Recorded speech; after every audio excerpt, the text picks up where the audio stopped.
அன்புமிக்கவர்களே, கவலை என்ற கரையானை அழிக்க ரெடியா? ஆமாங்க, இன்று மனிதனுக்குள்ளே ஏற்படுகின்ற கவலைதான் அவனது வாழ்விலே எந்த ஒரு நேர்மறையான சிந்தனைகளை சிந்திக்க விடாமல் இதுவா அதுவா, பணமா பதவியா, யாருக்கு நீங்க பணிவிடை செய்ய போறீங்க, எதுக்கு, செல்வத்துக்கா கடவுளுக்கா என்ற ஒரு கேள்வி எழுகின்ற பொழுது இந்த கவலை அவனை ஆட்கொண்டு அவனை நேர்மறையாக சிந்திக்க விடாமல் இந்த கவலை என்பது ஒரு தடைக்கல்லாக இருந்து கொண்டிருக்கிறது. எனவே கவலை என்ற கரையானை அழிக்க வார்த்தையின்றி அழைப்பு விடுக்கிறது. வாங்க வார்த்தையோடு ஒரு பயணம் செய்வோம்.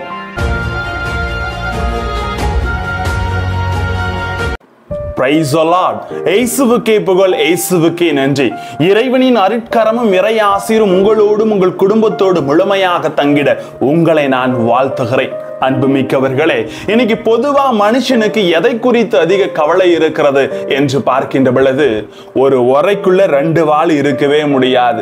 நீங்கள் கடவுளுக்கா செல்வத்துக்கா எதற்கு பணிவிடை செய்ய போகிறீர்கள் என்ற கேள்வி இன்று எழுப்பப்படுகின்ற பொழுது மனிதன் முழுமையாக கவலைக்குள்ளாகிறான். எதை குறித்தும் நீங்கள் கலங்க வேண்டாம், கவலைப்பட வேண்டாம் என்றும் வார்த்தையும் என்று சிந்திக்க அழைக்கிறது. அன்பார்ந்தவர்களே, எதை குறித்து மனுஷனுக்கு பயம் அப்படின்னு பார்க்கின்ற பொழுது மரணத்தை குறித்து அதிகமா கவலைப்படுவான் மனுஷன். நான் எப்ப செத்துருவணும், எப்ப சாகணும், என்ன பண்ண போறணும், இப்படி ஒவ்வொரு நாளும் இது சில வேளைகளை மனிதனுக்கு கவலையாக இருக்கிறது. இதற்கு அழகாக சொல்லுவார்கள், மரணத்தை பற்றி கவலைப்படாதே, நீ இருக்கும் வரை அது வரப்போவதில்லை, அது வரும்போது நீ இருக்க போவதில்லை, பிறகு எதற்கு கவலை? எனவே தான் இன்றைய நற்செய்தி அழகாக உணர்த்துகிறது.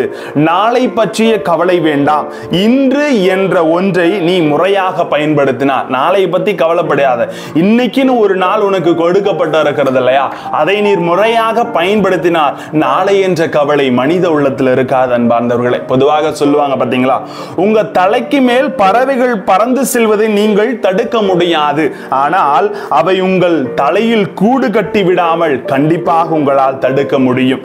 எதையும் நேர்மறையான எண்ணத்தோடு பார்க்கும்போது கவலை நம்மிடம் நெருங்குவதில்லை. இதற்குத்தான் பிலிப்பியர் 4:6 சொல்லுகிறது, எதை பற்றியும் கவலைப்பட வேண்டாம், ஆனால் நன்றியோடு கூடிய இறைவேண்டல் மன்றாட்டு ஆகிய அனைத்தின் வழியாக கடவுளிடம் உங்கள் விண்ணப்பங்களை தெரிவியுங்கள்.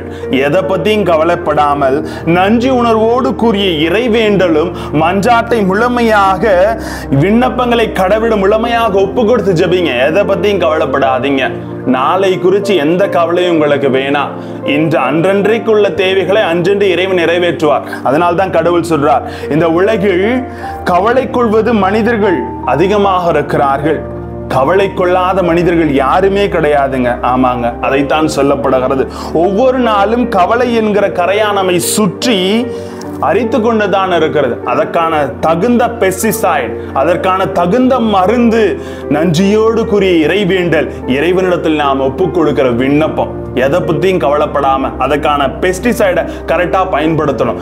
எப்படி ஒரு மரத்தை கரையான் அரித்து முழுமையாக அதன் நன்மைத்தனத்தை அரித்து எடுக்கின்ற பொழுது மனிதர்கள் முறையான மருந்தை செலுத்துவது போல இன்று கவலையை நாம் நீக்க வேண்டும். நம்பிக்கை இழக்கின்ற பொழுது கவலை நம்மை ஆட்கொண்டு விடுகிறது. நம்மை படைத்த கடவுள் கண்டிப்பாக நம்மை காப்பாற்றுவார் என்ற இறை நம்பிக்கையில் இருந்தால் கவலை நம்மிடம் தீண்டாது. ஆம் அன்புக்குரியவர்களே, நற்செய்தியிலே வானத்து பறவைகளையும் வயல்வெளி மலர்களையும் வைத்து ஆண்டவர் அழகாக சொல்வார், அவை விதைப்பதும் இல்லை, அறுப்பதில்லை, கலந்து சேர்த்து வைப்பதும் இல்லை, ஆனால் அவற்றுக்குரிய தேவையை கடவுள் நிறைவு செய்கிறார் என்றால் நமக்கும் செய்வார். ஆகையால் எதை குறித்தும் கவலை வேண்டாம். நீதிமொழி 21:5 சொல்லுகிறது, திட்டமிட்டு ஊக்கத்துடன் உழைப்பவரிடம் செல்வம் சேரும் என்பது திண்ணம். பதற்றத்துடன் வேலை செய்பவர் பற்றாக்குறையில் இருப்பார். எல்லாம் பதற்றத்தோடு இது நடக்குமா அது நடக்குமான்னு ஏமாந்து ஒரு வாழ்க்கையை வாழ்கின்ற பொழுது ஒண்ணுமே நம்ம கிட்ட சேராது. ஆகையால் ரோமையர் 8:31 சொல்லுகிறது, கடவுள் நம் சார்பில் இருக்கும் போது நமக்கு எதிராக இருப்பவர் யார்? கடவுள் நமக்காக துணை இருக்கிறார். எதை குறித்தும் கவலை வேண்டாம்.